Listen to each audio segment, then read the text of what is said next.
¿Cómo están? Buenas noches. Bienvenidos a 7.000 millones, este programa de la televisión pública que busca poner en contexto la información internacional. Maxi, ¿cómo andás? ¿Todo bien, Jorge? Por ahora, bárbaro. Hoy vamos a estar hablando primero de lo que está sucediendo a esta hora en Argentina, donde la Cámara de Diputados está votando la reforma jubilatoria propuesta por el gobierno de Mauricio Macri, que ha generado tanta polémica y que ha generado mucha violencia en las calles. Según los sistemas de emergencia, a esta hora hay 81 heridos, 48 de ellos son policías, 33 son civiles, manifestantes. Ahí pueden ver en imágenes lo que sucedía hoy por la mañana, en imágenes de violencia que se repiten, porque ya la semana pasada, cuando se intentó votar esta reforma jubilatoria, se tuvo que suspender la sesión por la violencia que se había generado en las calles. 3.000 efectivos de gendarmería fueron desplegados en un operativo que no se veía desde diciembre de 2001, en aquel recordado día cuando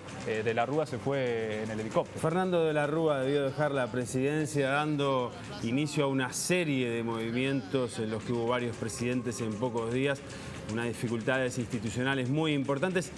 Yo cerrando este año ya, y este es el último programa en vivo de 7.000 millones, realmente Argentina ha sido el tema para hablar este año, básicamente por un montón de cuestiones, y yo creo que 2018 vamos a seguir hablando mucho de la República Argentina. En este caso le doy la bienvenida y un pequeño comentario a Álvaro Padrón para iniciar este último programa en vivo del año. Es verdad que Argentina nos da guión, como Trump, ¿no? Está, digamos, empatados en permitirnos siempre reflexionar y asociar la política internacional a esa figura y a este país. Además, Argentina está al lado nuestro, ¿no? Es un país absolutamente estratégico para Uruguay.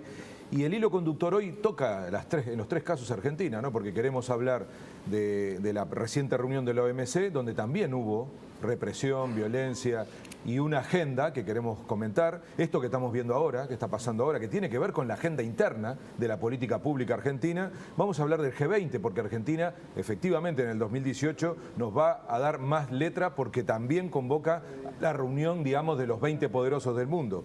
Y bueno, algo de migraciones tiene que ver, porque la política de Macri sobre el tema migratorio es la más, digamos, la que retrocede más en cuanto a avances en América Latina. Justamente, se nos ocurrió unir estos dos temas que muchas veces aparecen desvinculados. Hay gente que habla permanentemente de liberalizar el comercio, el trasiego libre de las mercaderías, el tránsito libre de las mercaderías, pero casualmente muchas veces coincide con que son las mismas personas que quieren poner más trabas migratorias. Entonces, ¿cómo es esto de un mundo en el que circulan libremente las mercaderías, pero no pueden circular libremente las personas? Son de las grandes contradicciones que estamos viviendo en el siglo XXI, ¿verdad? Sí, y la cumbre de la OMC es como una especie de resumen de contradicciones. Si a nosotros nos decían hace 10 años que Estados Unidos, el gran defensor del libre comercio, iba a ser el principal actor trancando a la Organización Mundial de Comercio, y la China comunista iba a ser el principal impulsor del libre comercio, hace 10 años lo habíamos dicho que era una gran fantasía. Eso es lo que ocurrió en Buenos Aires hace una semana. Vamos, antes de meternos en lo que fue la conferencia de la OMC, a escuchar ahora en vivo lo que está sucediendo en el Congreso de Argentina, en la Cámara de Diputados, donde se está debatiendo esta reforma jubilatoria. Los argentinos. La mejor solución, que no significa imponer la idea de uno en desmedro de las ideas del otro, sino tal vez buscar denominadores comunes. Hay gente que piensa de una manera, hay gente que piensa de otra, pero seguramente yo creo en la buena fe de los que están sentados en estas bancas.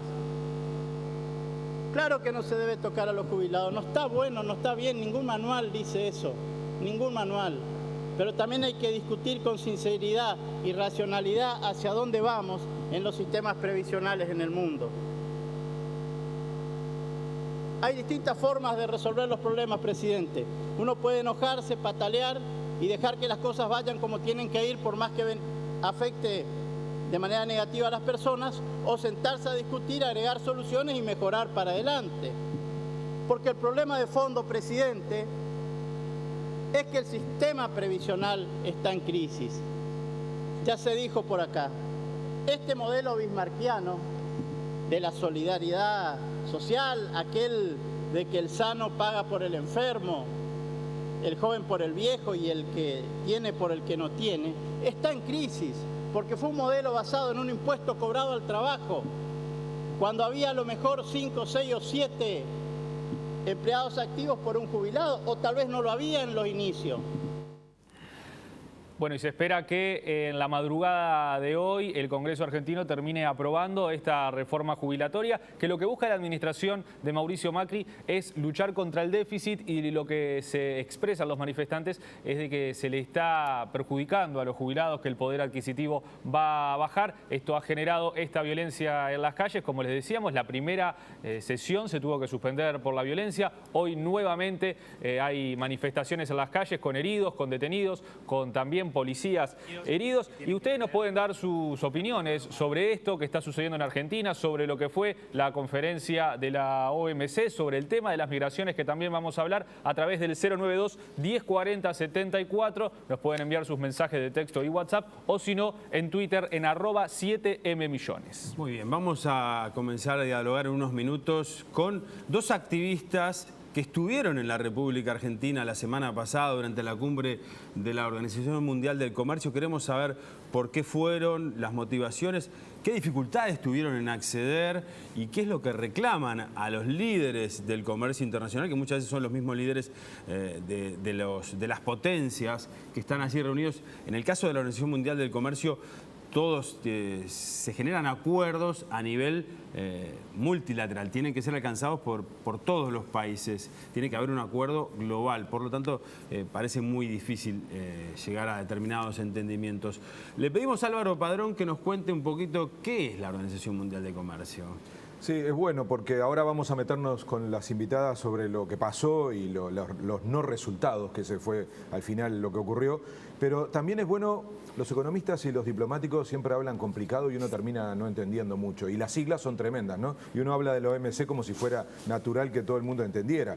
Como tú decías, es la Organización Mundial de Comercio, pero hay que entender que es como si fuera el Ministerio de Comercio del mundo. La ONU es como el gobierno planetario. Los otros días hablamos de las reformas laborales y ahí aparece el Ministerio de Trabajo del Mundo, que es la Organización Internacional del Trabajo, la OIT, la OMS, también hemos hablado en este programa de la Organización Mundial de la Salud. Bueno, esta organización, la OMC, es la que se dedica al comercio joven. Estamos hablando de una organización del 95, o sea, es de las más recientes de lo que es el sistema multilateral. Y no pertenece formalmente a las Naciones Unidas. No, pero ese es como, digamos, es el enclave de la política comercial, aunque últimamente habla mucho más que de comercio, sobre esta gobernanza global y pretende justamente lo que tú decías, marcar las reglas del comercio internacional. Anterior a eso, y esto es bastante importante porque como siempre aterrizamos en Uruguay, existía el GATT, que era lo anterior a la OMC, que cierra su ciclo con la famosa Ronda Uruguay, que nos puso, uno va a estas reuniones y escucha 20 veces la palabra Uruguay y tiene que ver con esa famosa ronda que nos colocó en el mundo y que dio inicio a ese ciclo en donde se crea la OMC. Finalmente, hoy integrada por 164 países, tiene una agenda que se construyó en Doha, la ronda de Doha, y el momento clave es la crisis del 2008, la crisis del norte. Recuerdan, la burbuja genera una crisis en el norte que paraliza las negociaciones multilaterales. El gran desafío es este que hablábamos al principio, cómo en este momento, al mismo tiempo que una organización de este estilo pretende generar reglas para todo el planeta, aparecen iniciativas mucho más unilaterales, particularmente del socio histórico del libre comercio, que fue Estados Unidos. Entonces, la conversación hoy va a tener que ver con estas contradicciones de la época y qué pasó en una reunión que además ocurrió del otro lado del charco, para nosotros muy importante, y cómo relacionarla con la agenda del año que viene, particularmente con el G20, y qué pasó en relación a los activistas sociales, también un eje temático que a nosotros nos ha interesado colocar aquí en 7.000 millones. Muy bien. Vamos a compartir ahora, antes de pasar a nuestra primera invitada en el día de hoy, un análisis geopolítico de la situación que vive hoy la República Argentina. Cómo en estos momentos, por ejemplo, sigue pesando mucho en Argentina aquella situación que se dio tras la guerra de las Malvinas. Cómo el impedimento de comprar armas hace que prácticamente se descartara en un momento la posibilidad de realizar el G20 el año próximo. Hay alguien que, hablando de Lara San Juan, el analista argentino Enrique Romero, hablando del submarino hundido, hace una conexión sobre la dependencia argentina, tanto para comprar armamento, por eso las limitaciones que se están probando con las organizaciones sociales. Vamos a ver lo que decía en un programa argentino.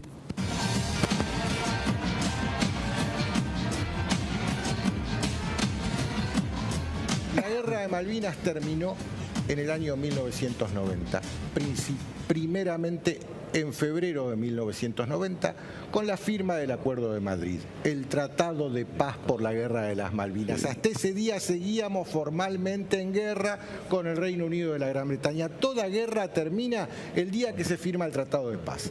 ¿Qué dice ese tratado? Dice básicamente, en un lenguaje diplomático, que nuestras Fuerzas Armadas quedan supeditadas a las Fuerzas Armadas inglesas. Que ningún movimiento de tropas argentinas puede realizarse por debajo del paralelo 40, el paralelo 40 queda un poquito más arriba de Viedma, hacia el sur, sin la capitulación de las Fuerzas Armadas. Sin la previa autorización y comunicación con antelación del Foreign Office británico. Este buque, para navegar de Mar del Plata a Ushuaia en su derrota y volver y tener una misión que todavía la desconocemos, previamente debió haber sido autorizado por el Foreign Office británico. Si nosotros queremos comprar un avión de guerra, ¿le tenemos que pedir permiso a los ingleses? A ver, casualmente, muy buen ejemplo el que acabas de dar. Porque acabamos de comprar 6 aviones para el G20. Todo este año se barajó la compra de aviones para la Fuerza Aérea. ¿Qué se terminó comprando? 6 aviones viejos de Israel. No, se terminaron comprando los Texan norteamericanos. Pero estaban en Israel, creo.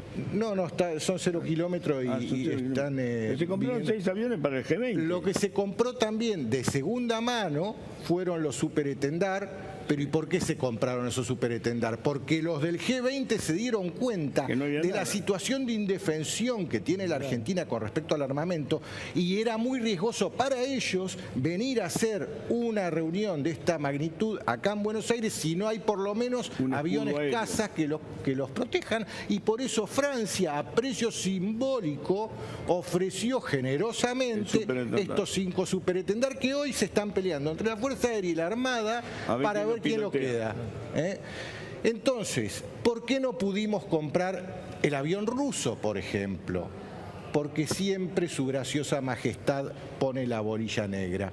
Cualquier compra de armamento de la Argentina tiene que ser autorizado por el Reino Unido de la Gran Bretaña. Macri, que ahora está hablando de una reestructuración de las Fuerzas Armadas, si esa reestructuración pretende llevarla adelante, va a tener que conversarla con el Foreign Office británico. Lo primero que le van a preguntar, a ver, ¿qué querés hacer? ¿No podemos comprar un cañón? No podemos, y de hecho no lo hemos comprado nunca.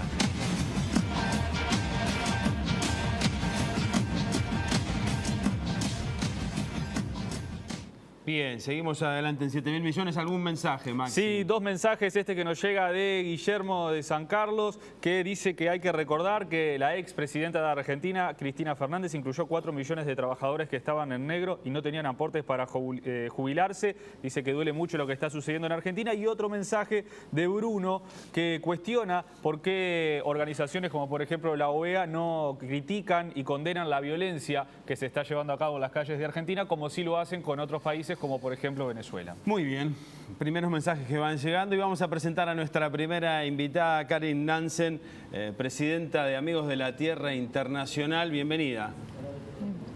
Gracias por la invitación. Un gusto compartir con ustedes. Estuviste en la República Argentina la semana pasada en el marco de la cumbre de la Organización Mundial de Comercio. Uno se puede preguntar, ¿a qué van las organizaciones a la cumbre de comercio? Bueno, históricamente nuestra organización, Amigos de la Tierra Internacional, ha participado en las conferencias ministeriales aportando una visión crítica, una voz crítica respecto a las negociaciones que tienen lugar en ese marco. Este año, en realidad, nuestra participación se vio limitada precisamente por la decisión del gobierno argentino de quitar las acreditaciones que habían sido otorgadas por la Organización Mundial de Comercio a representantes de organizaciones de todo el mundo. La Organización Mundial de Comercio históricamente ha aprobado las acreditaciones de muchos representantes de la sociedad civil y esto es lógico, digamos, porque hace al juego democrático, ¿no es cierto?, de que más allá de que haya críticas, es importante esa presencia de la sociedad civil en estas negociaciones. Pero en este caso el gobierno de Macri, en una medida que no tiene antecedentes, decide quitar las acreditaciones, incluida a nuestra organización, Amigos de la Tierra Internacional, y no permitir la participación de nuestros dos delegados oficiales. A uno de nuestros delegados oficiales le fue devuelta la acreditación en la medida que hubo mucha presión desde Alemania, desde el gobierno de Alemania, para que le fuera devuelta su acreditación y pudo participar.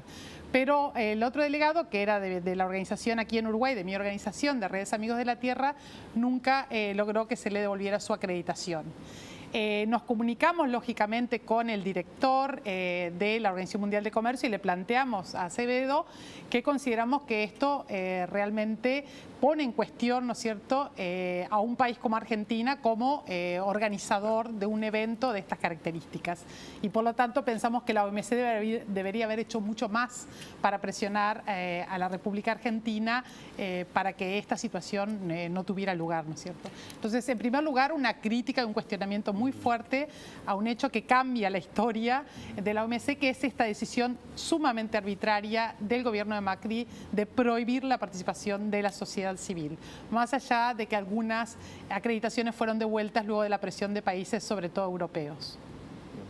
Bien, y con respecto a las posturas críticas que tú mencionabas, por ejemplo, hay temas allí muy sensibles que se negocian a nivel de la OMC y que afectan grandemente, especialmente a los países más débiles, lo que tiene que ver, por ejemplo, con el comercio de agricultura.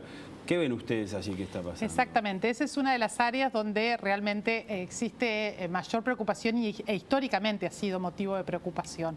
Porque en realidad uno de los problemas con la Organización Mundial de Comercio y con muchos acuerdos comerciales hoy en todo el mundo es que no se trata solo del comercio de bienes y servicios, sino que se establecen nuevas reglas que van más allá incluso del comercio de bienes y servicios. Por ejemplo, reglas en propiedad intelectual, ¿no es cierto?, que son nuevas normativas que se incorporan a nombre de la desregulación o de la desreglamentación. En realidad se imponen nuevas reglas a nuestros países. Y como decía, uno de ellos que ha sido motivo de mucho conflicto es el capítulo de propiedad intelectual, que, por ejemplo, ha afectado el libre acceso a medicamentos, ¿no es cierto?, el derecho a la salud y el acceso a medicamentos para muchos pueblos del mundo, ¿no?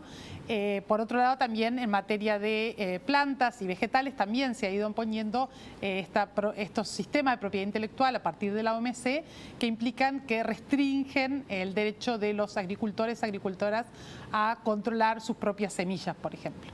En agricultura, no solamente la propiedad intelectual es un problema. En ambos casos están quedando como protagonistas centrales y pasan muchos ámbitos de actividad económica.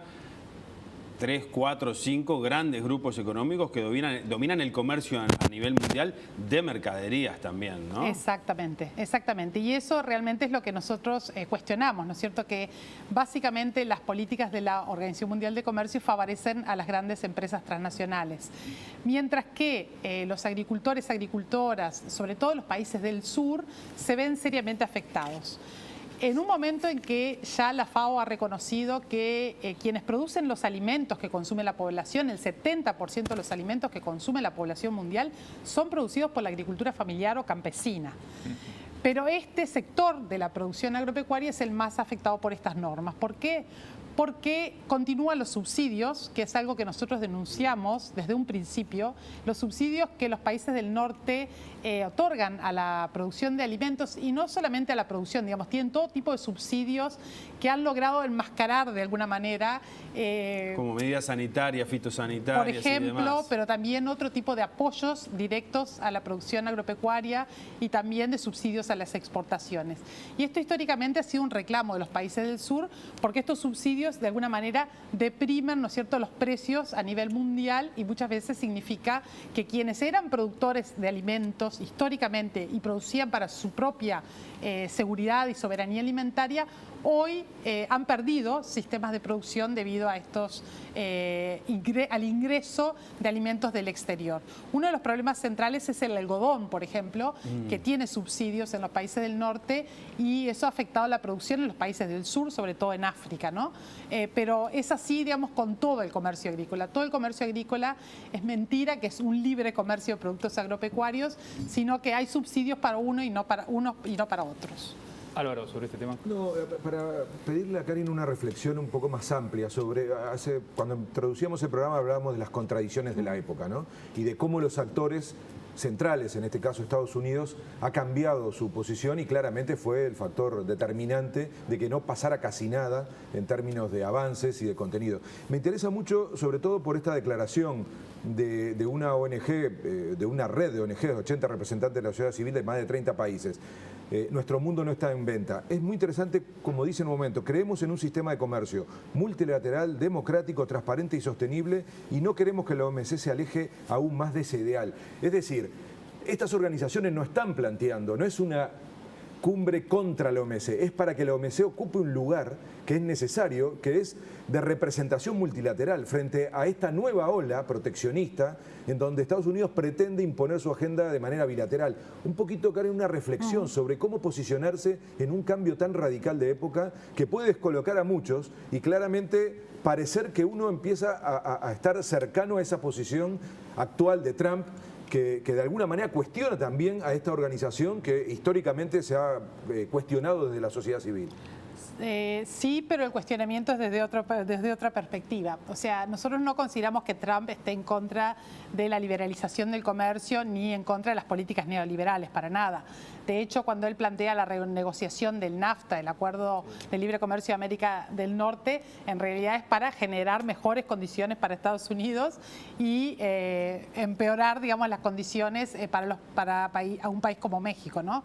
Entonces, en realidad lo que está buscando es beneficiar a Estados Unidos. En el caso de la Organización Mundial de Comercio es lo mismo. En realidad, él no quiere admitir un ámbito multilateral donde todos los países tienen derecho a la negociación. En realidad, lo que apuesta es a estas negociaciones ahora denominadas plurilaterales, donde un grupo selecto de países se reúnen y discuten, negocian y toman decisiones en nombre de todos los gobiernos del mundo. Justamente para por después allí, imponer esas decisiones. Justamente, ¿no? por allí se mencionaba el hecho de que el representante estadounidense en la conferencia se fue un día antes de que terminara, dejando en claro que no tienen mucha intención de avanzar en las negociaciones en la OMC. El tema del cambio climático también Estados Unidos, la postura es, nos vamos, nos abrimos. Pero de nuevo, es en relación al multilateralismo, no es que se opongan a una agenda de liberalización comercial ni a una agenda neoliberal. Lo que plantean es que no quieren más el multilateralismo, no aceptan que haya un sistema democrático en el caso de las Naciones Unidas. En el caso de la OMC es muy complejo porque siempre han habido muchas presiones sobre los países del sur. Entonces, si bien hay un país, un voto, lo cual es positivo, por otro lado hay un juego de presiones y muchas de las negociaciones históricamente se han llevado en procesos de sala verde, que se denominan, que en realidad es cuando unos pocos países se reúnen, negocian y después se trata de imponer esa decisión al resto del mundo. Pero de todos modos es un ámbito multilateral. Entonces el sur tiene la posibilidad de pelear y defender sus intereses. Y eso es lo que incomoda actualmente a la administración de Trump, que no quiere aceptar ningún tipo de juego democrático.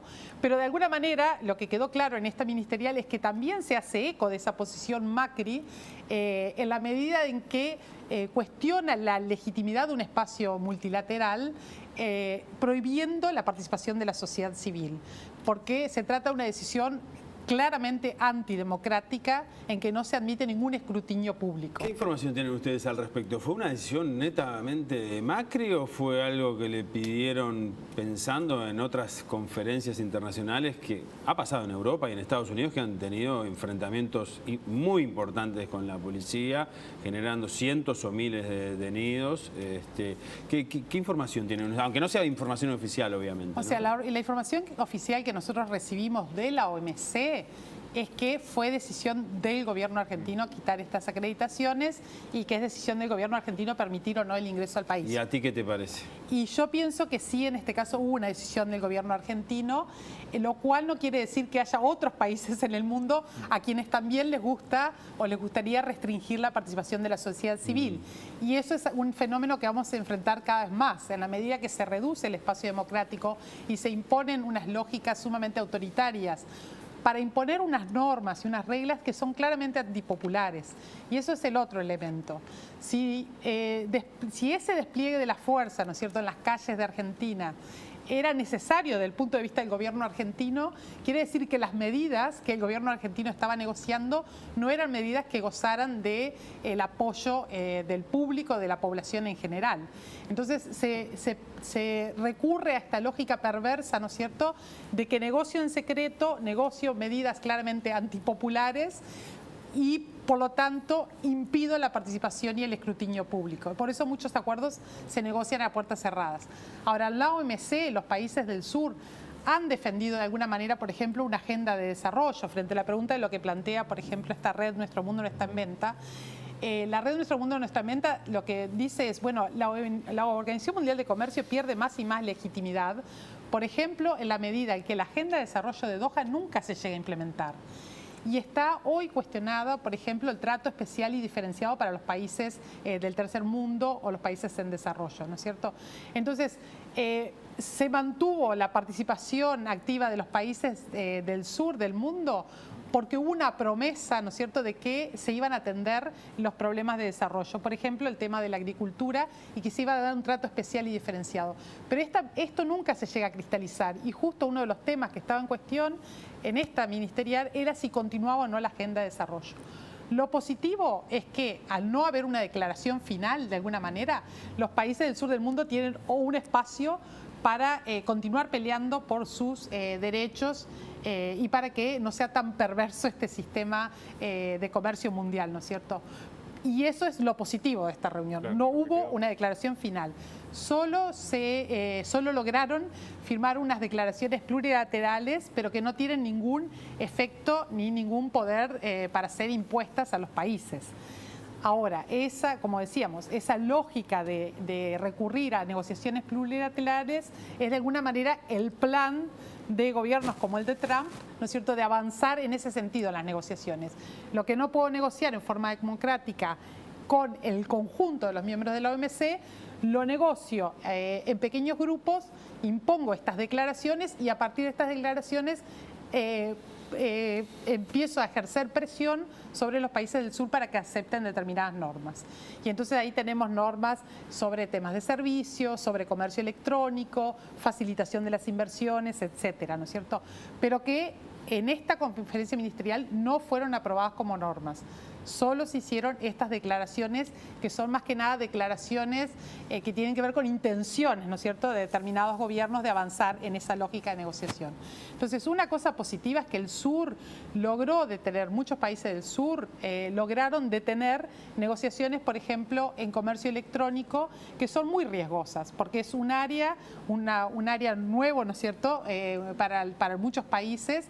La economía digital empieza a adquirir unas dimensiones importantes. Y con efectos muy fuertes en el mundo del trabajo. Exactamente, ¿no? Y para los países del sur los desafíos son enormes, digamos, ¿no?, por la inequidad que existe a nivel mundial actualmente, sobre todo en el desarrollo de estas tecnologías, ¿no? Y por el poder que ejercen las grandes empresas transnacionales, porque quienes estaban atrás de estas negociaciones sobre comercio electrónico, por ejemplo, son grandes empresas transnacionales que apuestan, ¿no es cierto?, por ejemplo, al comercio de servicios a través de la red, etcétera. Entonces, como esa negociación había y hubieron varios intentos de negociación y haciendo referencia de nuevo a la agricultura, en ningún momento se logró tampoco resolver la problemática de la competencia desleal, llamémosle, de los productos agrícolas subsidiados que están inundando los mercados del sur y destruyendo sus sistemas de producción. Bien, Karin Nansen, muchísimas gracias por tu presencia hoy aquí en 7.000 millones. Si el ciclo 2018 continúa el programa, vamos a tenerte seguramente para profundizar en muchos de estos temas, por ejemplo, los efectos en el mundo del trabajo que estábamos mencionando ahora y que son realmente muy interesantes, con las grandes compañías que se meten de costado en las naciones sin respetar muchas veces regulaciones, sin pagar impuestos y que generan evidentemente una precarización del trabajo. Así que un gusto recibirte hoy. Bueno, muchas gracias. Álvaro, si te parece, después de la pausa hablamos un poco de cuánto tiene que ver la cumbre del G20 y todas las señales que está mandando Argentina con la represión en las calles y con todas estas actitudes de lo que se viene el año que viene, ¿te parece? Perfecto. Muy bien, vamos a una pausa y ya seguimos con más 7.000 millones.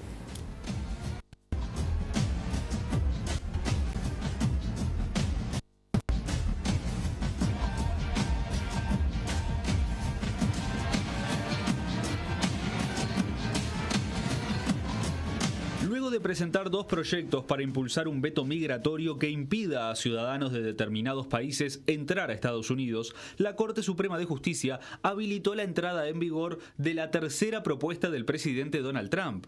Esta prohibición afecta a las personas procedentes de Siria, Libia, Irán, Yemen, Chad, Somalia, Corea del Norte y Venezuela, 6 de los cuales tienen mayoría musulmana. Durante la campaña, limitar el ingreso de inmigrantes al país fue de las tantas polémicas promesas de Donald Trump.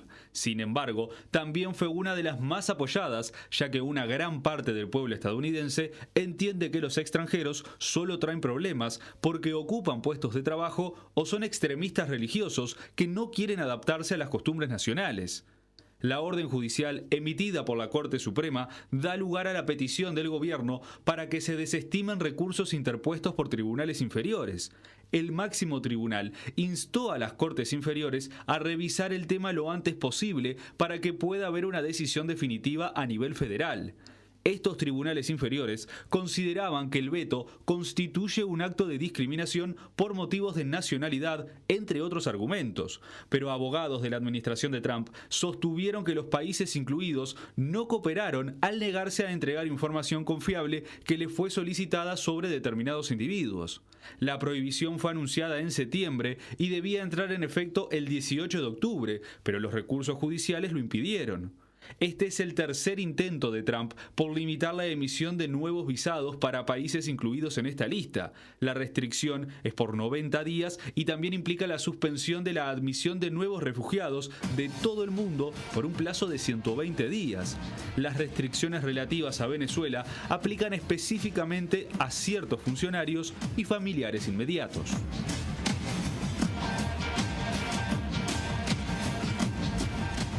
092-1040-74. Aprovechen a mandarnos sus mensajes porque hoy es el último programa en vivo de 7.000 millones, como lo hizo Graciela de Sayago, por ejemplo, que pide 7.000 millones para 2018, 2019 y 2020. Va el mensaje de Graciela, que lo agarre quien quiera el mensaje, pero lo pide Graciela de Sayago. Y antes de la pausa... El lunes que viene hay programa. El lunes que viene tenemos el especial de 7.000 millones. Pueden pasar la Navidad con Jorge Kian y Maximiliano Borges, también Álvaro Padrón, están todos invitados.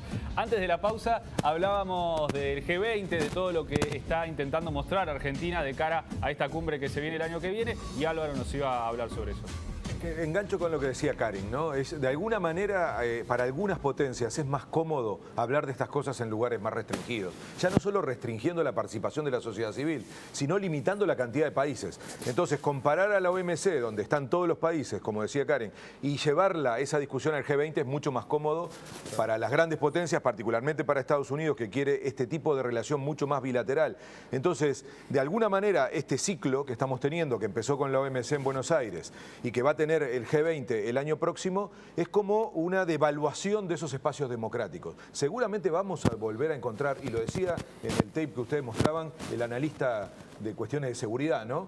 Es mucho más fuerte la seguridad en relación al G20, va a haber mucha más atención y seguramente vamos a volver a encontrar un gobierno argentino más preocupado por el encierro, por la seguridad, que en realidad los activistas no generan ningún problema. O sea, fíjense lo que está pasando hoy en Argentina, ¿no? Tendrían que estar bastante más preocupados por eso, el gobierno argentino, que por la seguridad de una reunión internacional en la que no iba a pasar absolutamente nada vinculado a la violencia si hubieran dejado fluir las reuniones naturalmente. Hay que prepararse porque la reunión del G20 va a ser también muy polémica, seguramente más cómoda para los poderosos, seguramente más útil para las transnacionales, que encuentran ahí más capacidad de influir en esa agenda global que empieza a ser cada vez menos multilateral y más definida en función del poder de cada país. En la última reunión del G20 en Hamburgo hubo episodios de violencia y represión en las calles. ¿Hasta dónde lo que está pasando hoy en Argentina, en un debate interno de Argentina como es la reforma jubilatoria, no es un mensaje para el exterior de que si se complica tenemos la fuerza como para frenar las manifestaciones?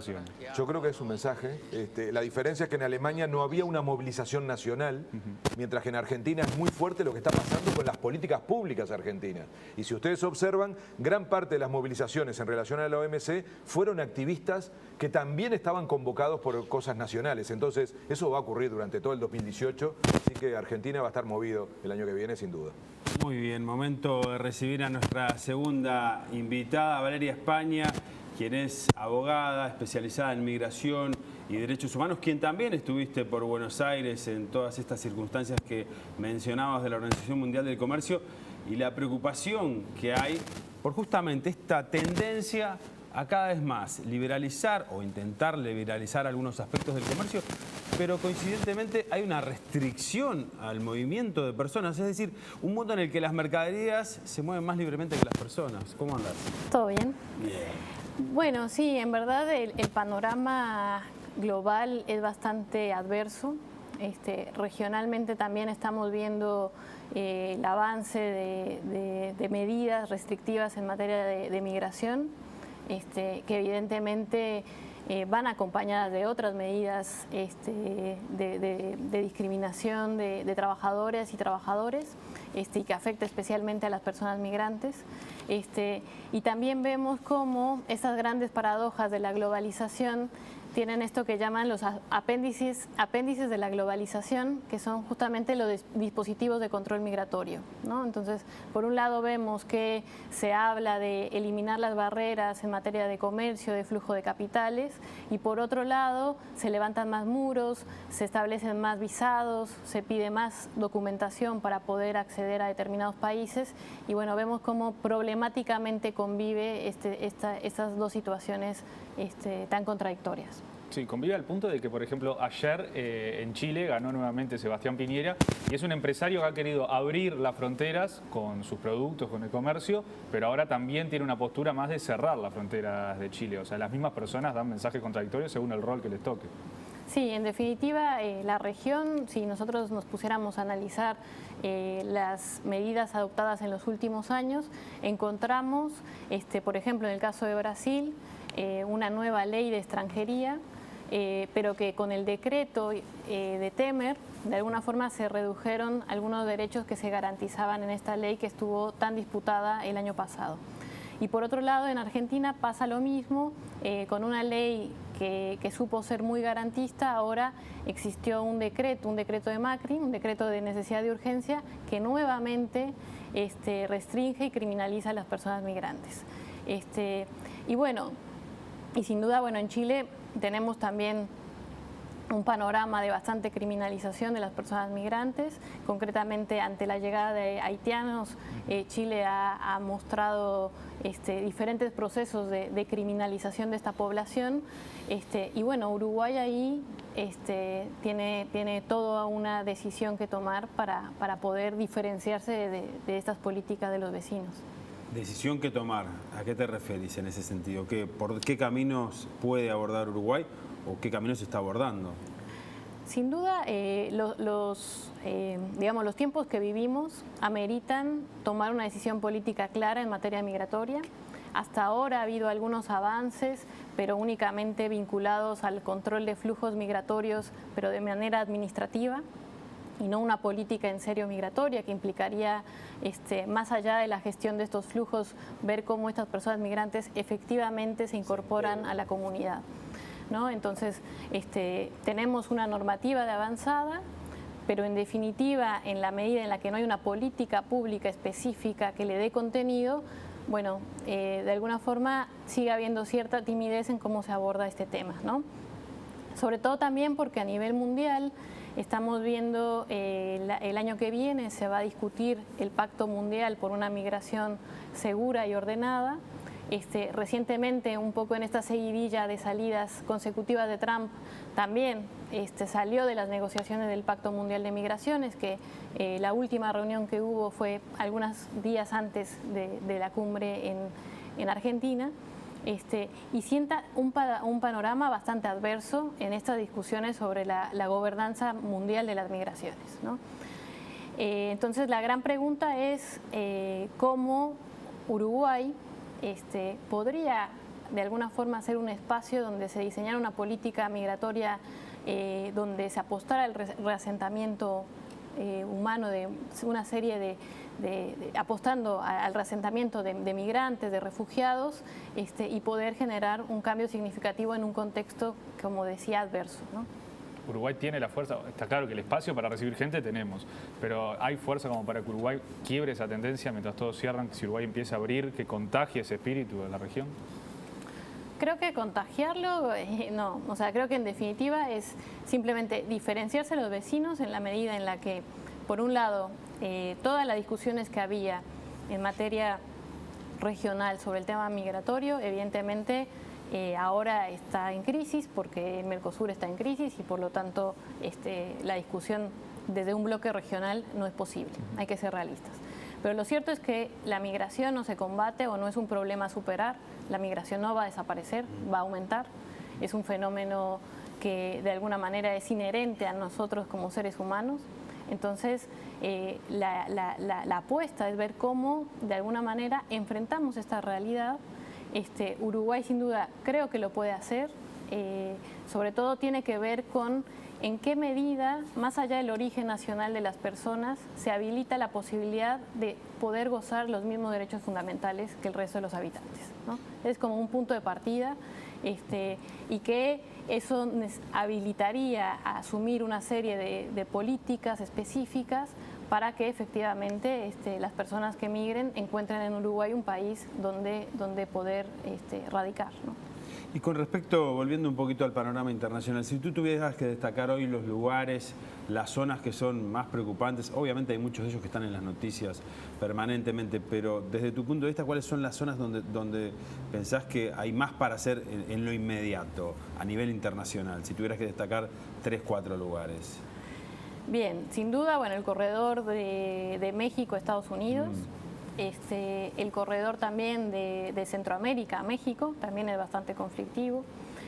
También estamos viendo ahora actualmente una situación muy compleja de explotación, es la esclavitud del siglo XXI, de la venta y explotación de trabajadores africanos en Libia, sí. Que también es una situación muy preocupante. Obviamente toda la zona del Mediterráneo, donde siguen habiendo dispositivos que de alguna forma lo que se busca es evitar a toda costa literalmente que entren migrantes y eso conlleva a una de las mayores crisis humanitarias de nuestra generación. Y bueno, a nivel regional también vemos situaciones complicadas, por ejemplo, en el caso de, concretamente en República Dominicana con los ciudadanos haitianos, que también ahí hay hay dispositivos de mucha discriminación histórica, pero que se ven en cómo se han expulsado a personas dominicanas de origen haitiano y se ha generado de la noche a la mañana cientos de situaciones de apatridia que son muy, muy graves, ¿no? Y ahora, bueno, con estos decretos de necesidad de urgencia, en el caso de Argentina, también vamos a ver que este mismo despliegue militar, asesino que estamos viendo que sucede en la capital, bueno, en las fronteras también se están desplegando otros controles que de alguna forma también hacen peligrar las condiciones de vida de la población migrante en Argentina, ¿no? Sí, no olvidemos que, por ejemplo, uno de los cuerpos de seguridad más cuestionados es Gendarmería, que está a cargo de fronteras, ¿no? Por ejemplo, en la República Argentina. Bien, bien. Álvaro, ¿por qué hoy en día en un mundo tan globalizado se cierra la frontera? Bueno, por esta contradicción que mencionábamos al principio, ¿no? Porque en realidad a la ecuación del capital le conviene esa relación, porque se liberalizan las mercancías, pero la mano de obra sigue cautiva en los países y es una forma de regular también los costos laborales, es decir, es un debate histórico del sistema capitalista. Y últimamente, y eso lo quería pedirte, Valeria, una reflexión, tú hablabas mucho de las políticas migratorias. Yo ahora te quiero llevar al terreno de la relación entre política y migrantes, que se ha vuelto un tema recurrente, incluso electoralmente, y uno empieza a encontrar un hilo conductor entre tipos de liderazgos. Se ha hablado de Trump, se ha hablado de Macri, se ha hablado también mucho de lo que está pasando en Europa en general, lo que acaba de pasar en Austria. Entonces, hay como una conexión nueva en donde vuelve a rendir políticamente, en términos electorales, poner al migrante como el culpable de muchos problemas. Entonces, ¿cómo desarmar ese mecanismo retórico que está generando resultados concretos en elecciones y que lleva a mucha gente a creer que efectivamente su problema de empleo, su problema de limitaciones en su vida está vinculado a los derechos que se le dan a extranjeros? Entonces, ahí hay necesidad, y eso que tú traías a colación con Uruguay, ¿cómo evitar que ese discurso también entre en sociedades que tienen muy buenas razones para ser abiertas en términos de migraciones. Bien, un punto de quiebre que siempre se menciona es que cuando se empiezan a establecer categorías que diferencian a las personas en función a su origen de nacimiento, ya genera una barrera que después es difícil superar. ¿A qué voy con esto? Que en Uruguay se pide visa, por ejemplo, a las personas de origen dominicano. Entonces, también la población, más allá de ese requisito que se pide, también se genera una suerte de estigmatización de determinadas poblaciones. Entonces, el migrante es el otro, es el extranjero, y bueno, primero los mitos se tienen que desmontar, o sea, los mitos en torno a que la migración no es positiva, sino que de alguna manera implica que va a haber una disputa de los puestos de trabajo, pero que son mitos que fácilmente se pueden desmontar. También, de alguna forma, lo que vemos es que los nacionalismos también lo que buscan es invisibilizar la condición de seres humanos de cada uno de nosotros, ¿no? Es por qué tenemos que ver a ese otro a través de lo que no es y no de lo que es en definitiva un ser humano, ¿no? Así que en parte tiene que ver con eso. Didier Eribon, un filósofo francés, contaba cómo en algún momento había una identidad común del ser trabajador, y ahora la identidad que pesa es el ser francés, ¿no? Entonces, ahí también el desafío es, bueno, ver, por ejemplo, en Uruguay, cómo el movimiento sindical reconoce a los trabajadores más allá de su origen nacional, cómo nosotros también en nuestras prácticas podemos encontrar espacios de articulación más allá del origen nacional de las personas. También es algo que contribuye a ir desmontando cosas que tenemos muy naturalizadas, que es esta idea de patria, y que de alguna manera nos aleja del prójimo, ¿no? Bien, Valeria España, abogada especializada en migración y defensa de los derechos humanos, muchas gracias por tus comentarios aquí en 7.000 millones esta noche, y ya te quedas para la despedida, entonces, para el cierre del programa. Muchas gracias. Muchas gracias a ustedes. Se tomó en serio la gente el tema de mandar mensajes porque era el último programa en vivo de 7.000 millones. Muchísimos mensajes realmente emocionantes pidiendo una tercera temporada de 7.000 millones. De entrada les podemos decir que el próximo lunes vamos a tener un especial de 7.000 millones donde vamos a estar recordando algunas de las entrevistas más destacadas de este segundo ciclo. Pero hoy es un día especial para la televisión pública. Hoy no solo termina, o por lo menos la parte en vivo, de la segunda temporada de 7.000 millones, hoy termina un programa histórico. Sí, hoy es el último programa de Estadio 1, más de 40 años en la pantalla, y llega el momento entonces de darles pase de la despedida. Y bueno, lo decidimos hacer con música, como habitualmente cerramos 7.000 millones.